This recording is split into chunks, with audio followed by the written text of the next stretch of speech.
So picture this.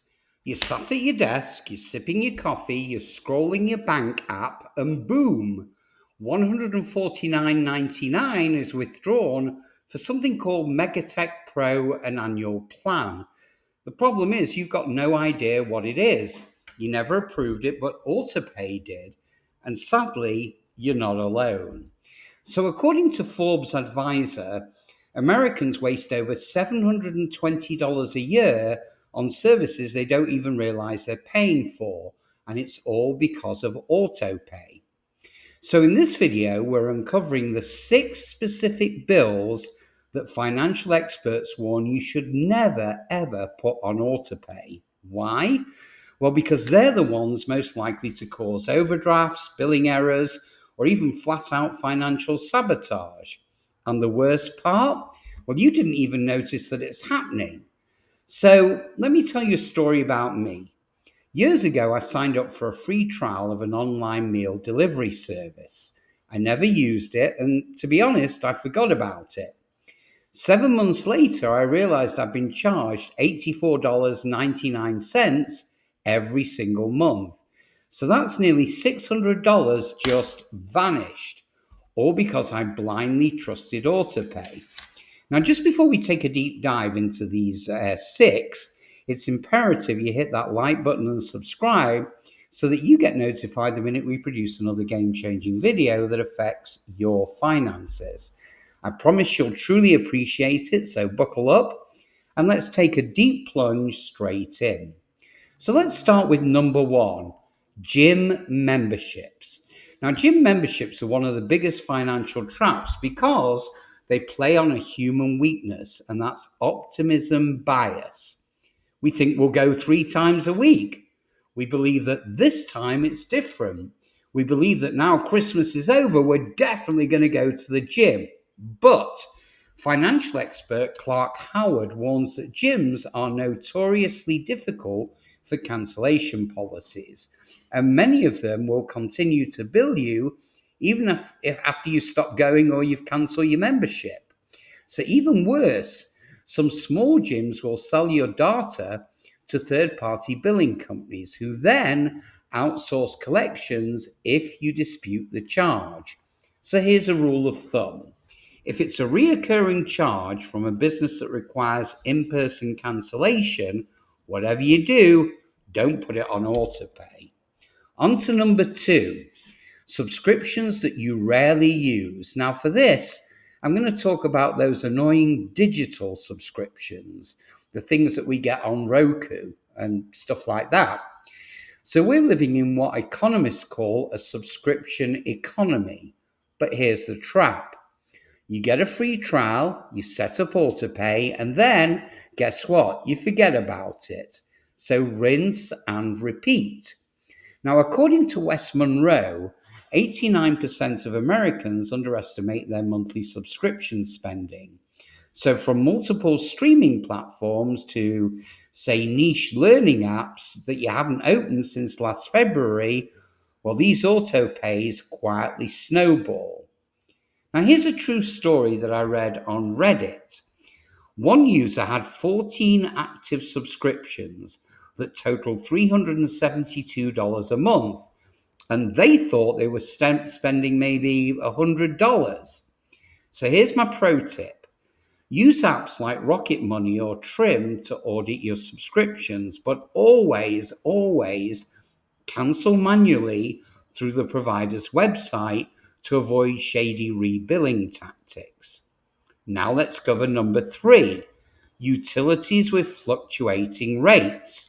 Now, autopay works best with fixed payments, but utilities, well, they fluctuate wildly, especially in extreme climates.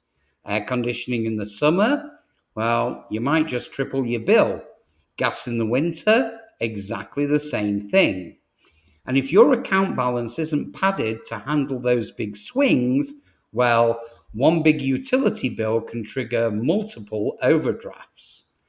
Now, according to the Consumer Law Center, more than 1.3 million utility billing disputes are filed annually, and many of those could have been caught before autopay triggered them. Also, while we're on this subject, beware of estimated billing. Many companies guess your usage based on prior history, not actual consumption, leading to wildly inaccurate charges. Well, let's be honest, they can go unnoticed until it's too late. So here's my pro tip on this. Excuse me. Set a calendar reminder to review each utility bill 2 days before it posts. Quickly on to number 4, and this is my personal favorite because I got badly hit with this one. Insurance premiums, especially annual insurance premiums. So when you auto-pay your car or your home or your life insurance, well, you may be exposing yourself to stealth price hikes. Now, here's what the insurance industry doesn't advertise. Loyalty is often penalized. Sure, they know most people won't notice a $12 to $20 rate increase. One man from Arizona, well, he discovered his auto policy had increased 18% in 1 year with zero notification. Now, he was on auto pay and he didn't check. So, worse still, if you switch providers and you forget to cancel auto pay on the old one, well, sadly, you might get double billed and forced to dispute charges with your bank. So, experts suggest manually paying your insurance bill, and that's pretty important. Moving on to number 5, credit cards that you're not monitoring closely.